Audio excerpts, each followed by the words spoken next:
Hey guys, it's Greg, and today we are going to be doing an unboxing for Teenage Mutant Ninja Turtles Munchkin, which, as you probably saw on a previous video, if you didn't see that previous video, what are you doing? So as you guys saw on a previous video, my buddy Tom got me this game, and I'm so excited. I'm going to try it out. Well, I probably won't try it out because it's really best with 2 or more players, but I'll open it up, I'll talk about it, and we'll see what's inside the box. So I'm sure that this is going to be the most exciting thing for you to see me wrestle with this shrink wrap.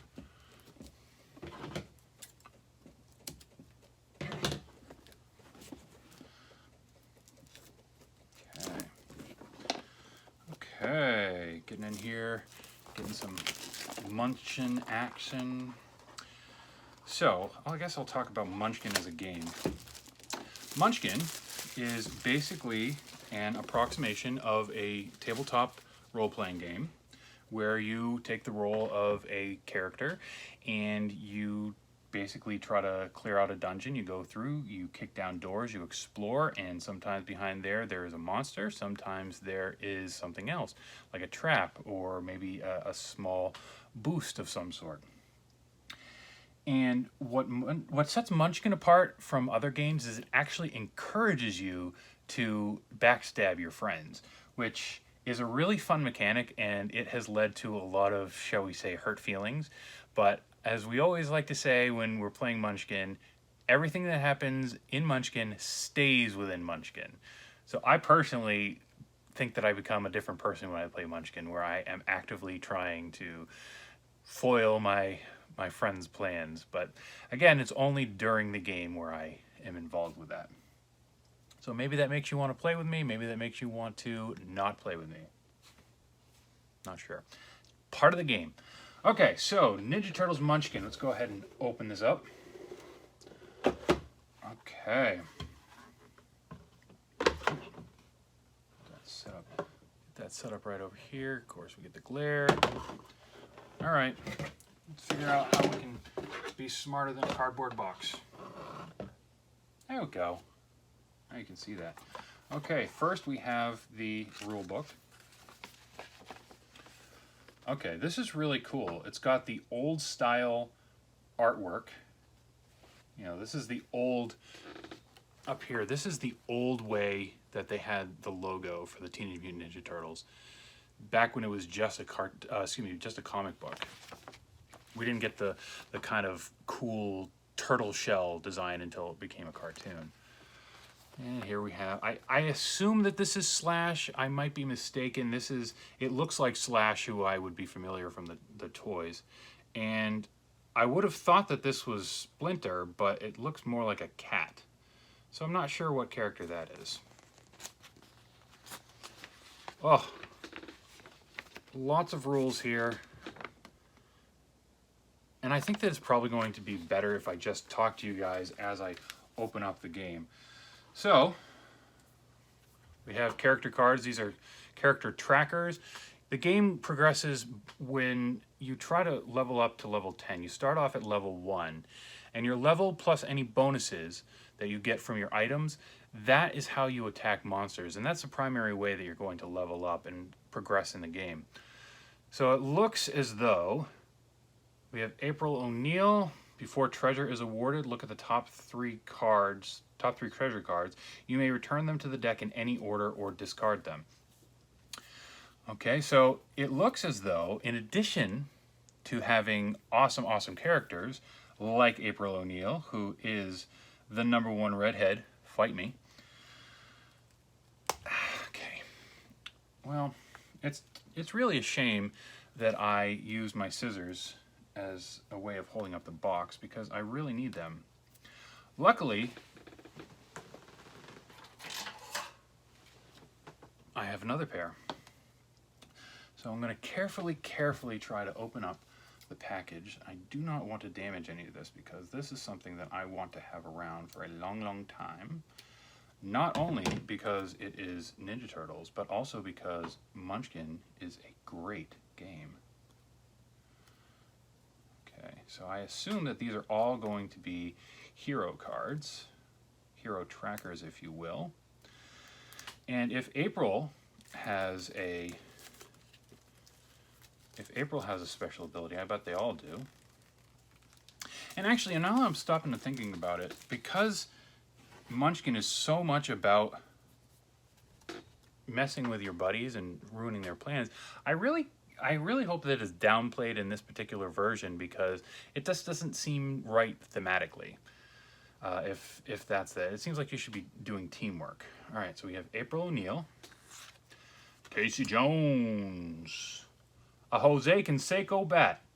Tell me, you didn't pay money for this. Okay, so Casey Jones. Either player may discard cards to get an additional bonus equal to the card's combat strength. Mikey, you may play an additional ally for this combat only. Discard any extra allies used in this way at the end of your turn.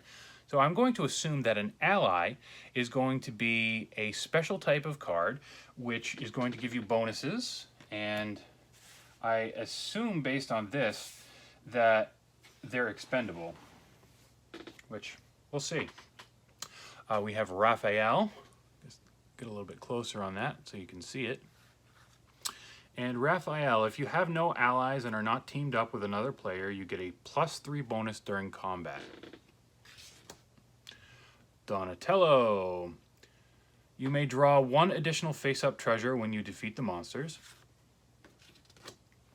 And Leonardo. Team up, you get +3 bonus.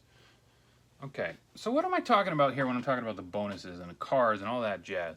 Well, your character in Munchkin is a character with all the attributes thereof. So, for example, Leonardo has a race of mutant. This is something that was kind of talked about in the previous editions of Munchkin, but you had to have a specific card. Normally, your avatar would actually represent you.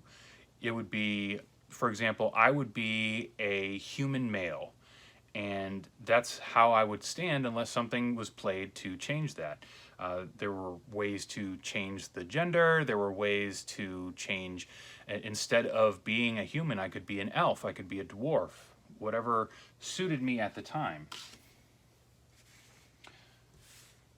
So it seems that they have really beefed up the characters a little bit to start for this game. I'm not sure if that's the way it's been for other editions that I've missed along the way. Okay, here we have some silica gel. This is always a real treat. I think that it says do not eat, but I think that I probably should eat it. So I'll save that for later. Okay, let's go into these cards. So, okay, that's an interesting thing. There are usually 2 types of cards when we're talking about Munchkin. We have the door cards and we have treasure cards. I'm not sure which one these are. I'll have to read the instructions afterwards, but we got the pizza on the back. I have to imagine that that's going to be treasure. Now, I don't want to show you too much. Of course, I want to show you some, but I want to leave some to the imagination. Check out this cool dice. Cool die, if you will. It's got, I like the typeface. I like the font.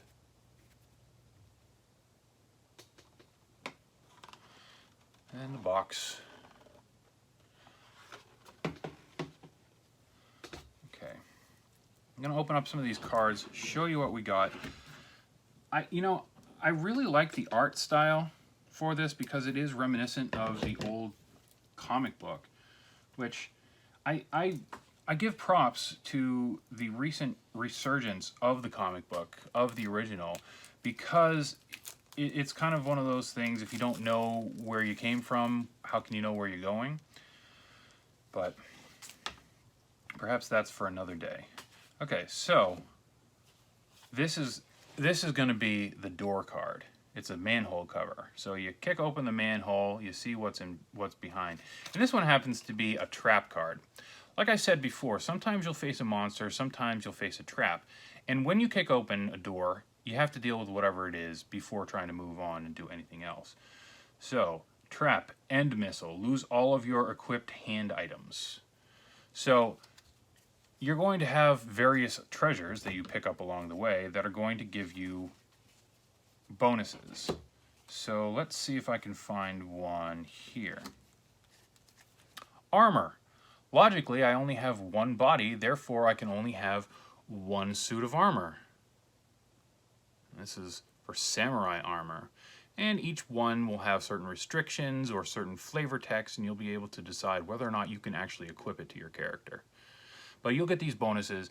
So it's actually a pretty simple comparison in order to determine how you face a monster. You have your level, plus any bonuses you have, or any potions or what have you that you pick up and you use along the way. And if you are greater than what is going on with your monster, then you win. If you don't defeat the monster, then there's usually some bad stuff. You'll roll and you'll decide whether or not you take a penalty or if you can run away. So, Munchkin Hero Armor. And again, I want to show you guys enough to see what is going on in this game, but I don't want to show you so much as to spoil it all. So I guess I'll show you a monster or two. Okay, so again, these ones are the door cards. And you kick open a door and you see what you've got. Okay, that was the trap missile that I just saw. Lots of traps. I'm gonna have to dig through some more. Okay, so I can see very clearly here that they're still trying to get you to mess with your buddies because they have this card here called Wandering Monster. Occasionally you'll go and you'll pick up a monster card, and then you can play this Wandering Monster card, which allows you to add another monster to your buddy's combat, and they need to then fight both. Maybe they'll ask you to help, but probably not if you're messing with them like that. Okay, let's find, okay, here we go. Level 6 Street Phantoms. And again, check out this artwork. I think it's really, really cool. It's old comic book style artwork. But let's see what this does. Level 6 Street Phantoms. You cannot run away from this monster unless you are wearing a phase cloak. So I'm going to assume that a phase cloak is going to be an item that you pick up along the way. Bad stuff. Next time you try to run away, you automatically fail. Okay, so let's see what else is on here. If I was to try to defeat this monster, I would need to have 6 or greater, and you know, other people could mess with me and either add levels to the monster or make me weaker in some way. So I can't run away. You can choose to try and run away if you can't beat the monster. That's up to you. But you have to roll a die and see whether or not you're able to do it. Down here you can see what you get if you defeat the monster. Okay, I'll get 1 level and I'll get 2 treasures. And then I'll add those treasures to my hand and I'll be able to equip them and I'll be able to gain their bonuses and go from there. So let's see if there's anything else neat that jumps out. I don't know how to say this word. Level 1 Savate. I apologize if I'm saying that incorrectly. But that is going to be your weak monster. You see this and you are in for a good day because you want to level up. You want to progress. And if it's a level 1 and you can't defeat it, then there's something really bad going on with your game. And you really gotta find a way to get around that. Okay, we got a mugger that we would face. A mook. Hey! Get out of here with that mook. A purple dragon, which I'm assuming is going to be one of the street gangs. And a mouser. Now I'm looking at all these lower level ones. Let's see if we can find one of the higher level ones. Again, I don't want to give too much away. Okay, so here's a level 10 Baxter Stockman. Creator of those mousers. What does Baxter Stockman do for us? So +2 for every smartphone or tablet in the room. Okay, so that's one of the dirtier things that Munchkin likes to do as well, is they like to play on the outside stuff that's in the room as much as they like to play on the stuff that's actually in the game. They actually, if you buy from them directly, they'll frequently give you a bookmark or something like that that acts as an additional bonus for you in the game. So I have a bookmark that literally, it just says, whenever you play Munchkin, if you have this in your possession, gain a level. I mean, that's a real unfair advantage, but it's all in the spirit of fun. It's all built into the game. I I think that I think that it's really fun, but it's also really sneaky. Particularly, I used to get into a lot of trouble. I would play with an old roommate of mine, and I used to look online, and I used to read all of the errata. And I used to know the ins and the outs of the game beyond what was actually in the game. And so I used to spring things on him, and he used to get so mad. Fun times. Hope you're doing well, Nat. Okay, let's see if there's another cool Ninja Turtles. I have to assume that there's going to be Bebop and Rocksteady. Okay, I found Slash. Oh, we are having some camera trouble here. Having some camera trouble. But you got to see all the mess that I was making, so enjoy that. Okay, so here we have Slash. Level 16 Slash.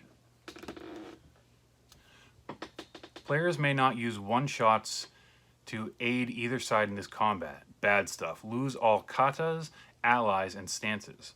So I'm going to assume that the allies, the stances, and the katas are going to be various things that you can play and add to your character in order to assist with that and gain extra levels. Because, again, the highest level you can achieve in this game is level 10, and yet we have a level 16 monster.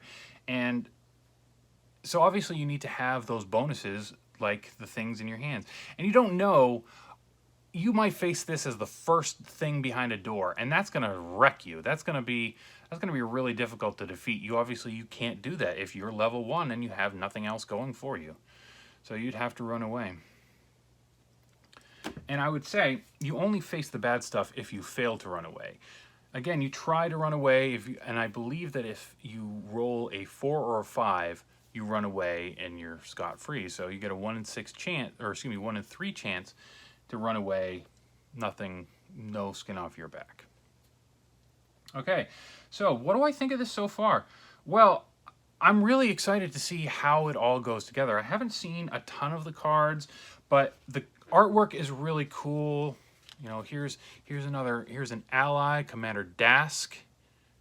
I enjoy this. The cards themselves they're okay. I think that I would probably want to get a box of card protectors. These are actually pretty small cards, so I need to find one that is smaller. This is smaller. I know that Yu-Gi-Oh is a size. I know that Magic is a size. Baseball cards are a size. All of these things are different sizes. This is smaller, and I imagine that if we were to go to stevejacksongames.com, I assume that it's stevejacksongames.com. I actually am not sure what the website is, the official website, but I'm sure if you Googled it, you would find it. And I'll go ahead and I'll put the link down in the description. I'm sure that they have deck protectors of some sort to play with, because this is a really cool looking game. It's a really cool looking set, and I think that you're going to be like me, and you're not going to want to lose out on it by playing it aggressively. And I think that this is the kind of game, if you're new to games, if you're new to board games, new to strategic games and that sort, this is the kind of game you're going to want to play over and over and over, because there is such replayability. You're not really ever going to have the same game twice. You're going to have different heroes. You're going to have different cards that come up. You always shuffle the decks before you do anything else. And it's just going to lead to, I don't want to say endless. I just am not quick enough on my feet with the math to say how many different possibilities are there. And we're talking significant magnitudes of possibilities. So, overall, what am I going to give this if I had to give it on a scale of 1 to 10? I'm going to give this an 8. Just based on what I'm seeing, it could easily go up to 10 based on how fun the play style is for this particular set. You can actually also combine Munchkin games with the different versions. There's a Marvel version. One of the ones that I really like is Munchkin Legends, which is kind of like an ancient Greek theme to it. The Good, the Bad, and the Munchkin is really fun as well. Base set is like an exact Dungeons and Dragons. You are going literally through a dungeon and you're finding what is going around in there. It's really fun to have your little avatar and see, oh, now I have a special helmet. Now I have a really fun sword. And each one is going to give little bonuses to each. So again, I'll give this an 8. It can easily go up to 10 based on how the gameplay is and how it's all balanced. So I hope you enjoyed this. I hope that you got some out of it. Go check out Munchkin, Teenage Mutant Ninja Turtles. Go ahead and check out Quest for the Antidote. Again, my buddy Tom, the creator of Quest for the Antidote, created this game. Excuse me, not this game. He created Quest of the Antidote. Go check his game out too. And I hope that you guys have a great day. Get in some gaming.